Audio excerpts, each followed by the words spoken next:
Today on Media Alert Sandwich, we're talking about Pod Bros. And panels and presentations and Pod Bros. And, not being awkward and how you should take up panels and presentations and... Pod Bros. Are you going to say anything other than Pod Bros? Yeah, are you going to record this time?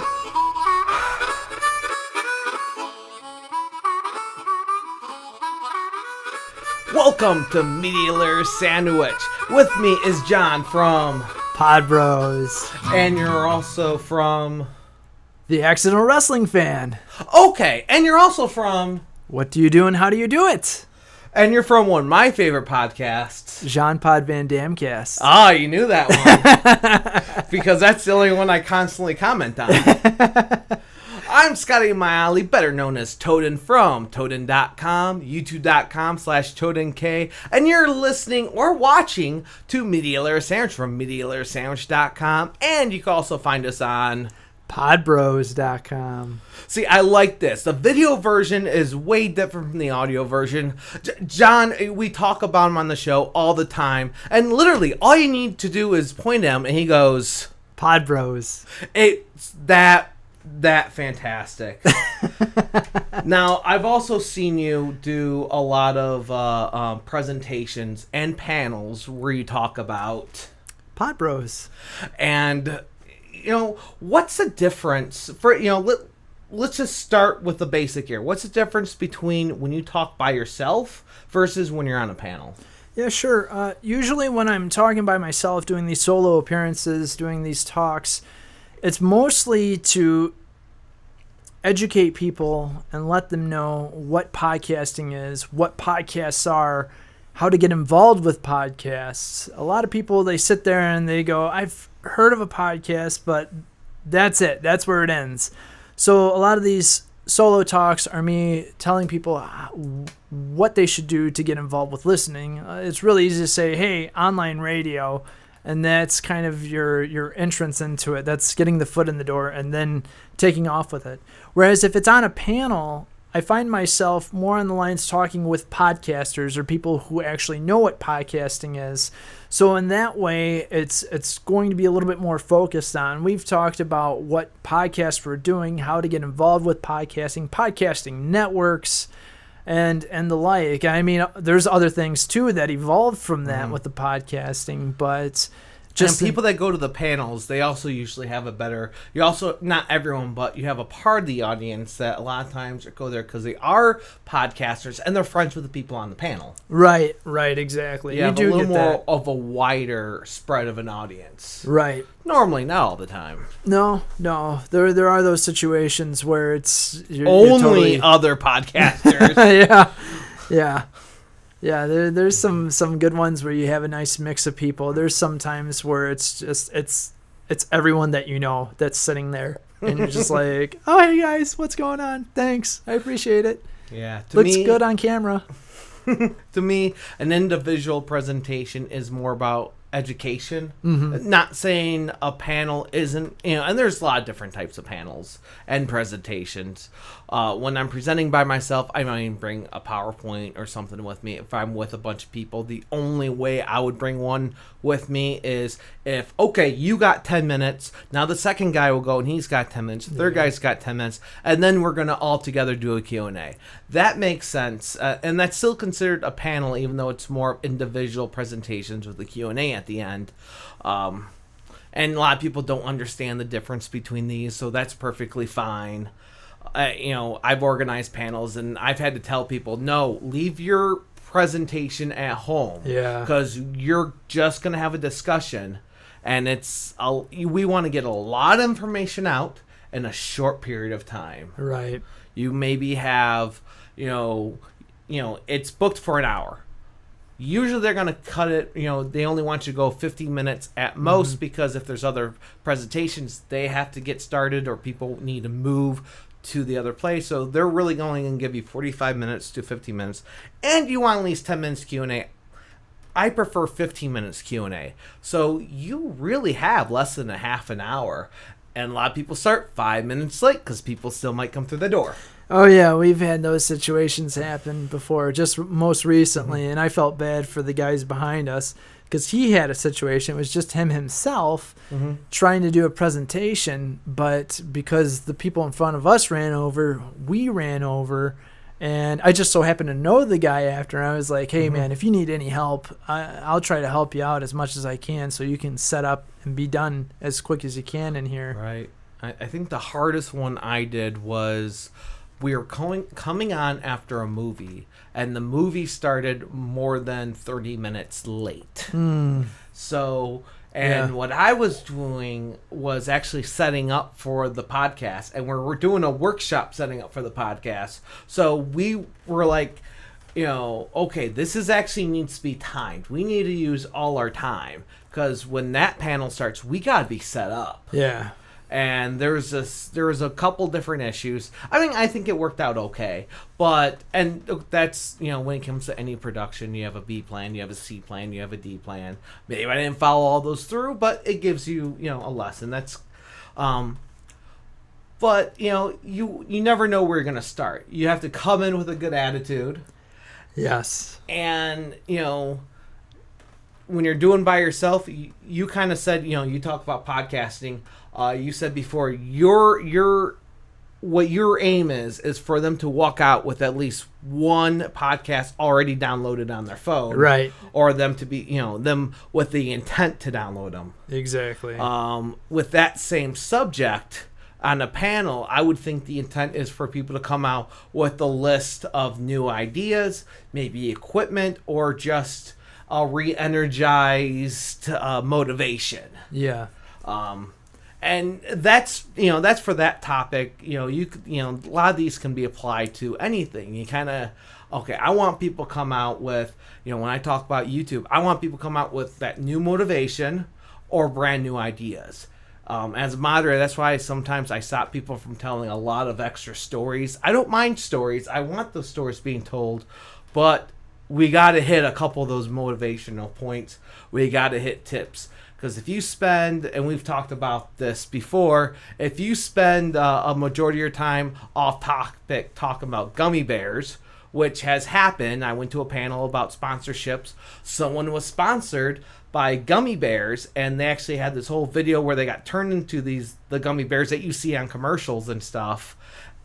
Half the panels didn't even know that was their video. But all they didn't know that was a thing. All they knew they were talking about gummy bears, so they just talked about eating gummy bears, and that was like more than half the time. Yeah, and I'll tell you right there, when it comes to those situations, when I'm looking through the pamphlet, whatever information I get from the registration table, I'm looking to see what I feel that I'm going to be interested in. And if I'm looking at a panel that says we're talking about sponsors, how to get them, how to keep them, what to do in these situations, I'm expecting that. I'm not expecting to go onto that panel to hear a story about gummy bears and then leave feeling like, okay, well, I just wasted that hour. And I could have went to this other panel that was talking about script writing or something along those lines. And unless you're a fan of those people. Right. But for the most part, you're going for an educational purpose. Exactly. We both different, kind of align with that. Yeah. Those are the different panels. And, some of those panels, like you said, you're going to have people that it's their star power. I mean, I went to Star Wars Celebration, and so there's obviously panels there with some of the icons. George Lucas is there, and his panel, it's basically to entertain you.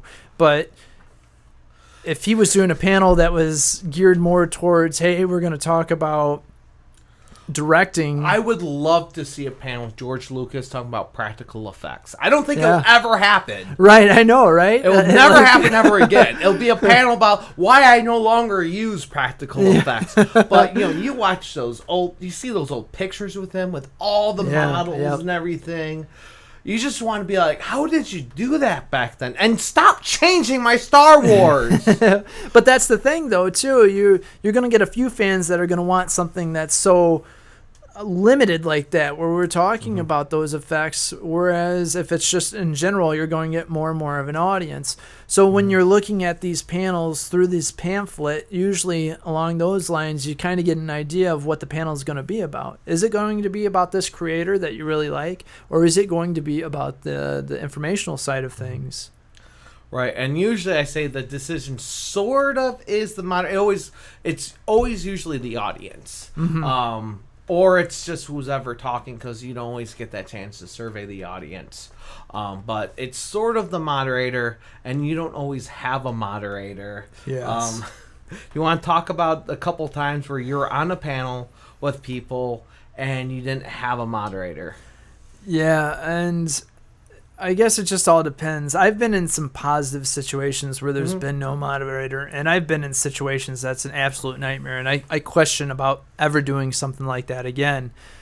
And, I really like the idea of a moderator just because they're there to keep a time limit. They're there to make sure everything's all right. One of my biggest pet peeves is when you have this set limited time, you've already said you've got about, realistically, 50 minutes, and you have 5 people, 7 people on a panel, and each one wants to introduce themselves, but they don't do that elevator pitch. They decide, hey, you know what? I want you to know about every single thing that I do. It drives me absolutely insane. Each one gets 2 to 3 minutes, and there's 7 of them, so they have to make their impression. These are people who don't know who I am, and I want them to go to my website. Yeah. I want them to download my podcast. I want them to watch my YouTube. I want them to buy my book. I want them to donate to my Kickstarter, whatever the reason why they're there. And that's not a bad thing. It's just there's 7 people here. That's why it's the moderator's job to me to just kind of, this is so-and-so from this project, YouTube, podcast, whatever. This is so-and-so from this thing. This is so-and-so for that thing. This is so-and-so who's known for this.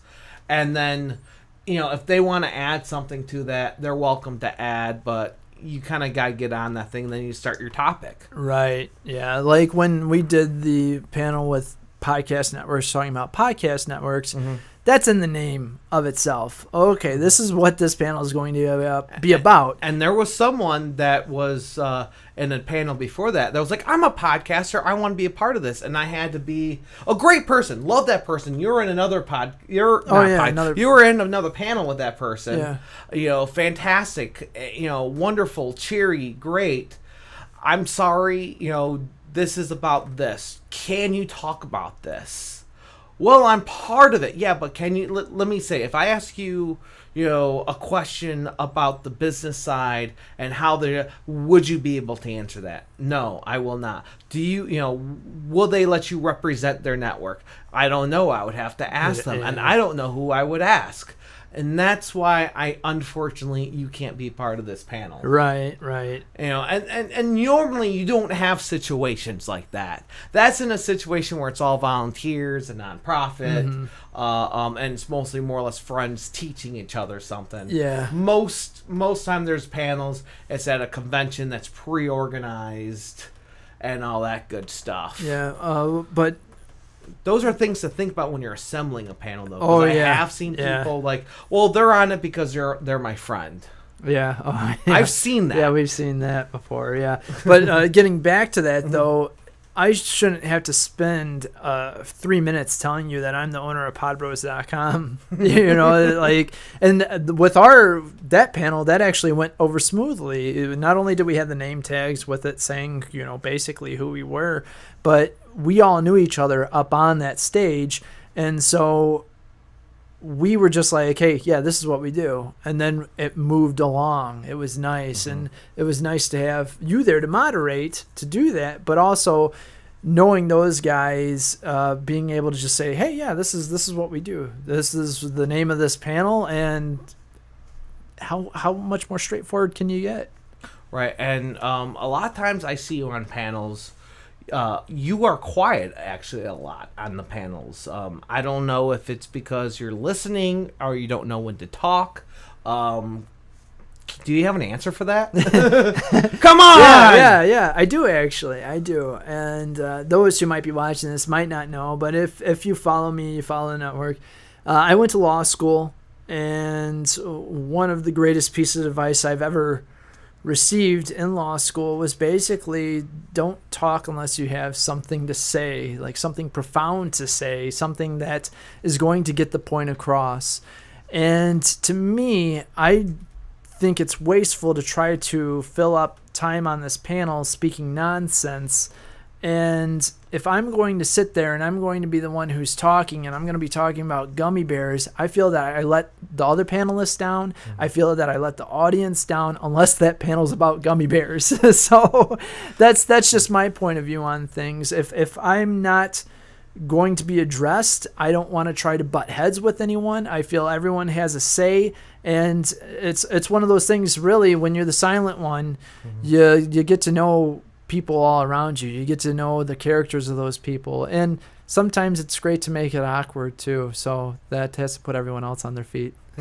As a moderator, and I did this during that panel, I tend to push people a little bit. Yeah. There was a couple of times, that was a very interesting panel because, and this is nothing against anyone on that panel. Everyone was fantastic and great information. It was just, I was asking questions of a side that it seems like they were never asked before because I have a different background. So coming from my background, my questions weren't something that they normally expect. Usually someone had a question similar to mine, like, hey, how do I make money? It's more or less a joke, which it is, when you talk about podcasting. Yeah.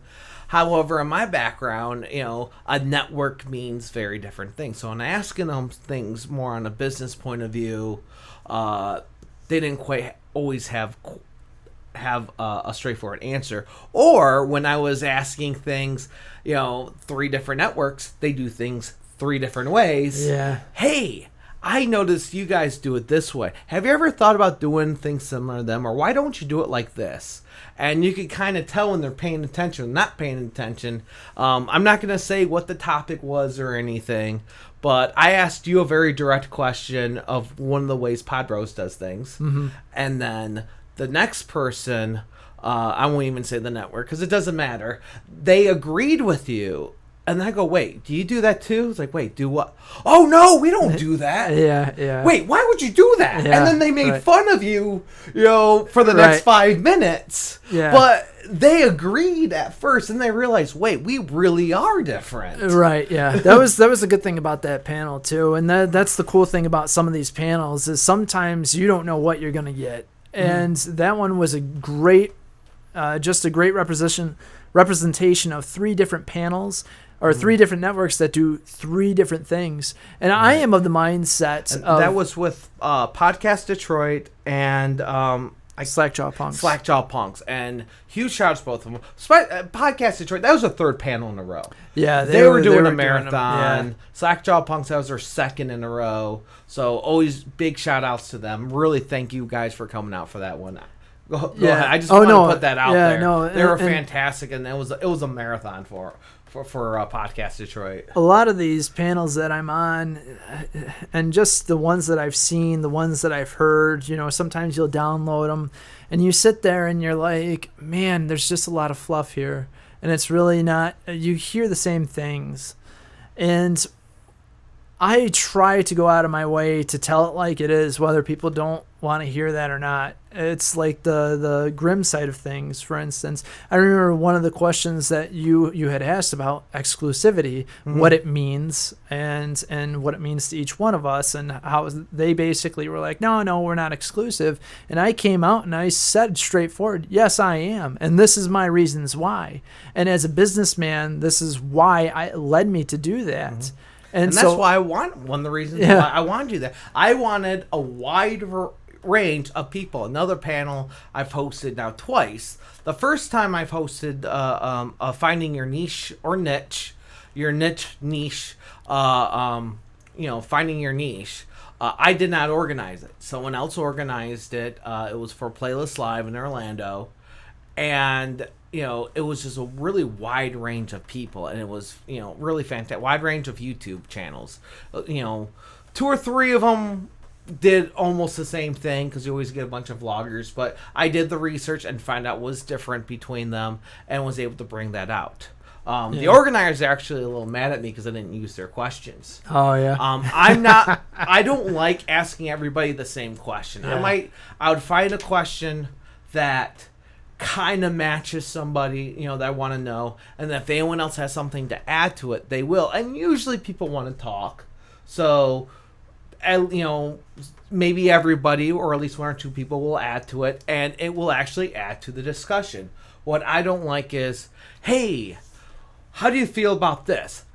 Okay, same question. I'm going to walk away and have a sandwich. Right, yeah. You guys just keep talking. No, I definitely hear you there. And in some situations, I want each one of them to answer that question. But a lot of the times, that question like I said, changes. It changes. They're different. Exactly. And you are set with a limited time. And that's the one thing that I think just amateur moderators, and no one please take offense to that, but that's something that you learn kind of on the job. You do sit in those situations, and I mean, sometimes I'm just very dry about it, and it's like, okay, let's be honest. The panel was originally supposed to be these guys.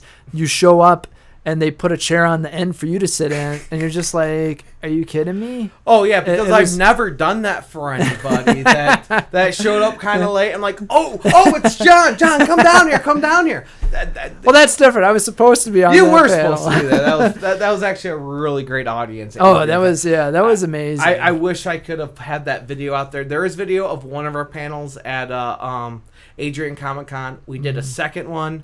That was actually about podcasting. Unfortunately, there was as many things that went right with it. We had technical issues, and I just couldn't put that out there. So I apologize for those that were looking for that. Right. That was one of those, sometimes you have that the unsuspected panelist, but then sometimes you have that unsuspected audience, and that was a positive unsuspected audience. Yes. We had a great mixture of people there, whereas sometimes you're lucky if you get just 5, and other times you'll have a 20 there, but they all know the panelist. And then other times, like Adrian Comic Con, where it was just new people and they were interested about learning about podcasts. There might have been 1 or 2 people out there that actually had a podcast or a YouTube channel, and then you had people that wanted to sit and relax their feet, but they were genuinely interested. That was exactly the type of panel or type of audience. If I could get that audience every time, I would be so happy. There's people there that were students, and because I did that panel a little bit differently than what I normally see. I came from it from an academic point of view. Still, Crazy Mark was on us, so he's entertaining. Yeah. And sometimes I got to reel him back a little bit, but really, he's fantastic. And when you got a big audience, he's in his prime. He's all about that. That was just a fantastic audience. That they're there for education. They're and they enjoyed the show. Right. And after the show, it's so rewarding when you get people come up to you after the show with questions. Oh, yeah. When you're the person by themselves after the panel and no one comes up to you, you have all your cards ready, and you have you have a couple minutes set aside so you could talk to anyone who wants to talk to you, and no one comes up. It makes you wonder, did I do this wrong? Right. Yeah. But then you have the times where everyone's asking you questions. You're like, dude, this feels, I'm so happy this went right. You have your good times, and you have your, even if you feel like they're bad, that doesn't mean they're bad. So, right. You just don't know. They really could just been resting their feet, enjoyed the show, and then they just don't, they're just generally not interested in following you, or they're following you and they don't say nothing, which you get that too. Oh, you get that a lot. You get that a lot too. You can't feel bad, but I know as an audience member, I've been to many panels, and when I see, I always say after the panel, I want to talk to the panelists. Yeah. One reason why I don't want to go to VidCon anymore, because you're no longer allowed to talk to the panelists. Oh, wow. Afterwards. Wow. Because of the events concerning YouTubers, and especially Orlando and some other places, of a couple tragedies that happened. They literally have security escort them out. So when the panel is over, security escorts them away. They're not allowed to hang out with anybody. Oh, wow. That's crazy. To me, that's the best part of the panel. Yeah. And I always go up, try to say something, especially if there's someone by themselves. I go up and I tell them what a great job they did. If they didn't do a good job, it's where I take the moment. What didn't I like about this? And that's always an important question. When you watch a movie, when you write a script, when you do anything, if there's something you don't like, sit back for a minute and figure out what you didn't like. In this situation, when I see people say or do something that didn't settle with me right, or for some reason I didn't think this guy did a good job, I figure out why, and I ask them a question. Like, maybe they answered a question, maybe they didn't even answer the question. I'll re-ask the question. Hey, you kind of chuckled that this made a joke, but I really want to know what your answer is. Right. You might make a new best friend like that. Oh, yeah. Yeah, there's certain situations, too, where you might ask a question like that, or you say, hey, you know what, I really had a follow-up with this, and I know I didn't get a chance. I didn't want to hog the microphone. I didn't want to be one of those fans. It's a perfect opportunity, because there might be a situation where they're like, you know what, I did want to talk about that, but we didn't have enough time because someone was talking about gummy bears. And so... Or my question, my answer to that is a very lengthy one, and I didn't, I just couldn't figure out how to make it short. Yeah. I feel a very particular way. Mm-hmm. And you didn't want to take up the time. Yeah, there's some panelists that are more than willing to do that, while there's others that realize they're like, you know what, no, that's too long of a question to answer. Get at me after the show and we'll do it.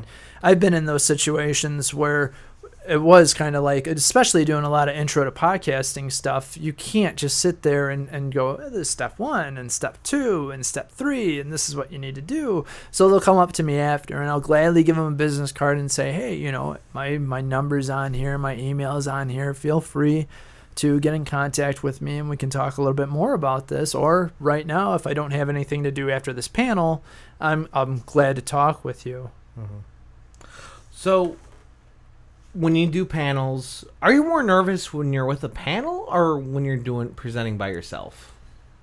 I think it mostly just depends on what I'm talking about, to be completely honest with you. There might be times where I'll be asked to do a panel, and it could be on the technical side of things, and I'm just like, oh, okay, so I got to sit there and try to study up on some of the stuff that I do.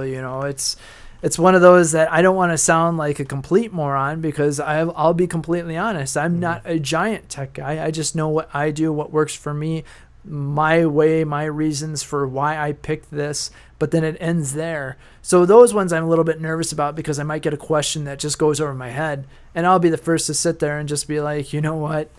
I don't know, but maybe one of these guys know, and I'm not going to sit here and try to, BS you on it. And I mean, that's even worse than me, like just saying I don't know, because then I'm leading you off into a different direction that might be completely wrong, or I might get called out, because these are conventions, and there are all certain types of different people there, and some of them are not afraid to call you out on stuff. I always say I don't know is a perfectly acceptable answer. Yeah. Sometimes the question's answer was asked in a way that you're unfamiliar with. And it's okay to, like, can I clarify this question? And sometimes it doesn't even occur to you like that. Because I've had people ask me questions which I could write them right through perfectly, and I know everything that would need to know to answer that question to their satisfaction.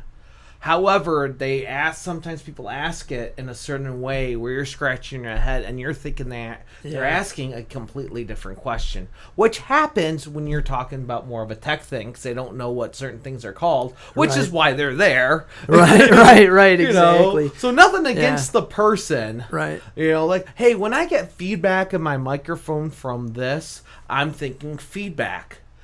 Just because they called something feedback doesn't mean it's feedback. It could be something completely different. Yep, exactly. and that's the thing, too. Sometimes you'll also just have a dull moment, and you'll know the answer of it. It's just that day, that particular question, that way of thinking, your brain's just not on. And they'll ask you something, and you're just sitting there, and you're like, huh? What? And then, Right. you know, you have to explain it maybe a little bit later. Oh man, I'm so sorry. I was interpreting that the wrong way. I didn't understand what you were saying, even if it sounded point blank. It happens to the best of anyone. Yeah. To me, and in that way, that what makes group discussions a little bit harder, because you don't know where the conversation is going. Yeah. You have people to lean off of. Some people are way more comfortable because you have people to lean on. You're not there by yourself. Presentations, you have a lot more control. A lot of times the audience will only ask questions of the things that you point out. Yes. So you don't point out things that you don't exactly know. Like if I'm talking about YouTube, I don't bring up a lot of things about gaming because I don't know how copyright rules and laws are about gaming, and that's why I kind of stay away from it. Other people, however, will talk about it, and when all these questions come, I really don't know unless they're a gamer. Yeah. That's why when I present, I stay away from it. And I stick to what I know. I stick to finding your niche. I stick to the basics of video and audio and getting started. But when it comes to, surrounding things in particular niches, I'm not talking about that niche.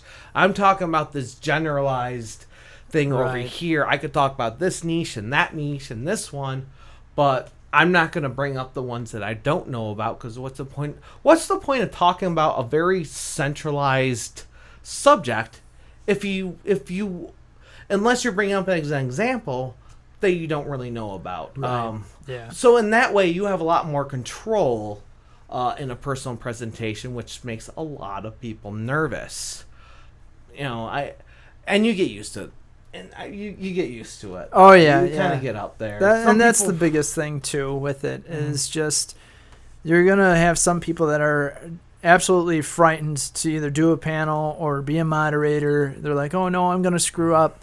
Well, let me tell you something. A lot of moderators screw up. It's okay. Happens. You just have to keep doing it. You just have to keep doing it, and you learn. You learn from those experiences, and it's not the end of the world. You might have one person that might remember it, and then you can have a good chuckle about it after that. It's just one of those things.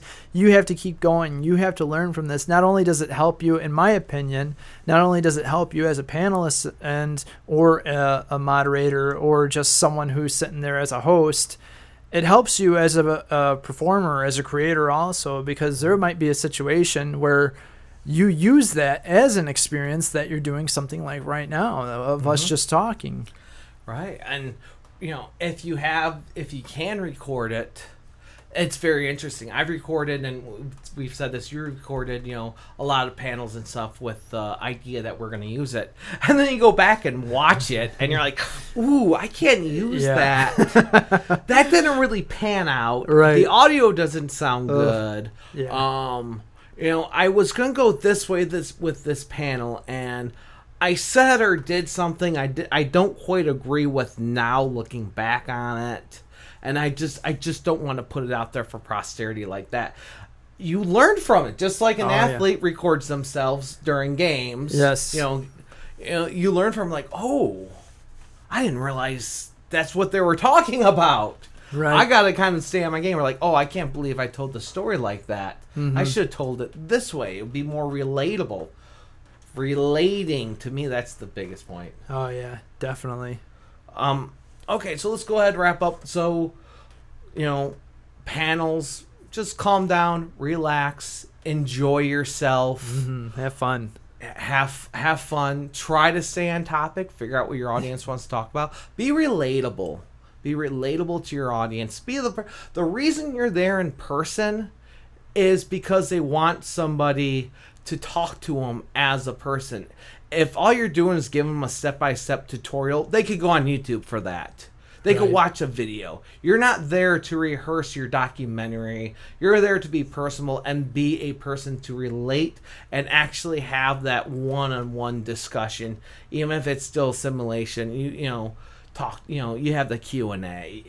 And that, to me, that's the biggest point. Don't ever cut out your Q&A. If you don't have a Q&A, there's no reason to to be there. Yeah. Unless they're just there to listen to your stories. So unless you're a big celebrity like Kevin Smith or, you know, whoever, if you're actually talking about a subject, you want that Q&A. Mm-hmm. On the reverse side, if they're only got like 5 people there, you might not get anyone asking any questions. Right. So you still have to just keep going with the subject and make it relatable, give it education, you know, talk about something more than gummy bears. Please. Talk about Jean-Claude Van Damme. We can all relate to that. With me was John from Pod Bros, and from the Accidental Wrestling Fan. Oh, wrestling. A lot of niches here, a lot of niches. Maybe one day we'll get you on and we'll talk about finding your creative niche or niche. Yeah. You have a lot of Jean-Claude Van Damme podcast and a lot of things. Can people see you anywhere in the future? Keep in mind that this podcast won't be out for another 2 weeks. So right, I was going to say, I know I will be at the Michigan Comic Book Expo in Wyandotte at the end of July. Hopefully I think this will be out before then. Media Dealer Sandwich will not be there, but I'll be walking around with a video camera, so feel free to come up and talk to me. Yeah. I will also be at Flint's Comics something. I know it's a Comic-Con in Flint. Oh, yeah. I want to say September 3rd. It's the first Saturday of September. I think I have another. Oh, yeah, I'll be at 2 of yourcomiccons.com. I'm not sure what the dates are. I'll be at TaylorCon or Taylortown. And I will also be at Adrian again. I believe that's in November. I want to say November 18th. But you can check out MediaLayersSandwich.com for those dates or Toaden.com. If I'm not with Media Layer Sandwich, it's not going to be on that website. So you can find anywhere that I'm going to be at Toaden.com. Or if you're just interested in Media Layer Sandwich, go to MediaLayerSandwich.com. Or if you just want to watch and listen to things and a bunch of other awesome podcasts, go to PodBros.com. That's right. And I'll probably be at a majority of the same that you'll be at for the most part.